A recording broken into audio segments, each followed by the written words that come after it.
Praise the Lord. ഇന്നത്തെ വചനം എഫേസ്യർക്ക് എഴുതിയ ലേഖനം 3-ാം അധ്യായം 20-21 വാക്യങ്ങൾ. എന്നാൽ നാം ചോദിക്കുന്നതിലും നനയ്ക്കുന്നതിലും അത്യന്തം പരമായി ചെയ്യുവാൻ നമ്മിൽ വ്യാപരിക്കുന്ന ശക്തിയാൽ കഴിയുന്നവന് സഭയിലും ക്രിസ്തു യേശുവിലും എന്നേക്കും തലമുറ തലമുറയായും മഹത്വമുണ്ടാകട്ടെ. അപ്പോസ്തലനായ പൗലോസ് എഴുതുന്നത്. അപ്പോൾ നമ്മിൽ ആ ദൈവശക്തി വ്യാപരിക്കുന്നുണ്ടെന്നും ഈ ശക്തിയാൽ നാം നനയ്ക്കുന്നതിനേക്കാളും അധികമായും ചെയ്യുവാൻ കഴിയുമെന്നും പറയുന്നു. അതുകൊണ്ട് നാം ക്ഷീണിച്ചു പോകുമ്പോഴെല്ലാം നമുക്ക് ഈ വചനത്തെ ഓർക്കാം.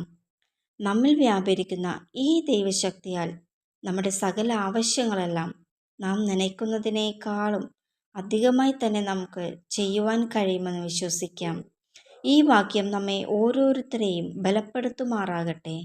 ദൈവം എല്ലാവരെയും അനുഗ്രഹിക്കട്ടെ. ആമേൻ. God bless U.